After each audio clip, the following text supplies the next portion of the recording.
I've worked with too many data analysts, especially really good data analysts, who find after about 3-4 years into their career they've stagnated, and people who started after them have like gone past them.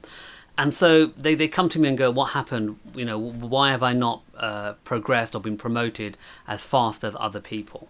Now, if you boil it down, it comes down to one key thing, and that is continuous learning.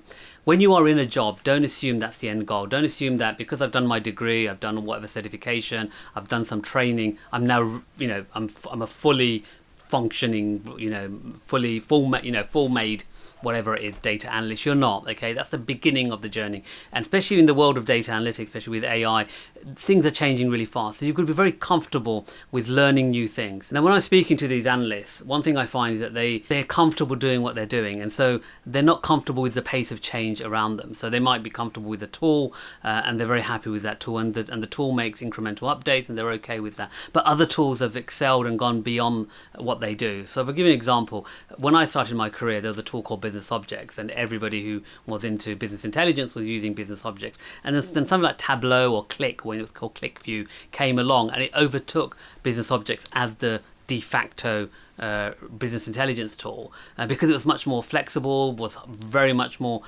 visual in the kind of outputs it create, and people who were stuck on Business Objects found themselves left behind. Now, they're still in a job because a lot of these big companies still had Business Objects, but they weren't getting promoted or going to these much more senior roles because those roles required more modern technologies like the Tableau, like the ClickViews. So as a data analyst, you've got to be comfortable with the pace of change. If you're not, then you will find that you will stagnate. Now, one way to make sure that you don't stagnate is just to follow thought leadership, in industry thought leadership, blogs in your industry, just to see what people are doing, what tools they're using, even attend or vendor webinars or vendor conferences, just to see what capability they are. Because what you might find is that what you're doing is so outdated now because so much more advanced technology is out there, and what you might find is also that you could do your job much better now that these technologies are out there, but if you don't know about them, then you're going to fall behind. And then finally, one of the counter arguments I get from these analysts is like they'll be saying something like,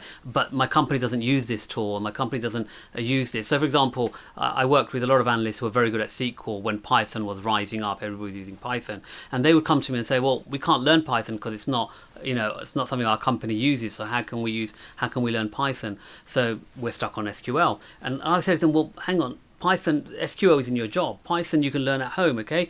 Take the same queries that you build in SQL and try to build them in Python. Just take a sample of data extract, an anonymized sample of data extract from work, and try and replicate your SQL queries in Python, okay? And what you find that you understand how the Python script works, and obviously if you can do something in SQL and you can replicate in Python, at least you know you're doing it accurately. So there's nothing stopping you doing personal projects, okay? So don't ever assume that because your company doesn't adopt a tool, your company doesn't do a certain analytical technique that's in fashion or is in demand, that you can't do it. You can actually do it in your own time as personal project.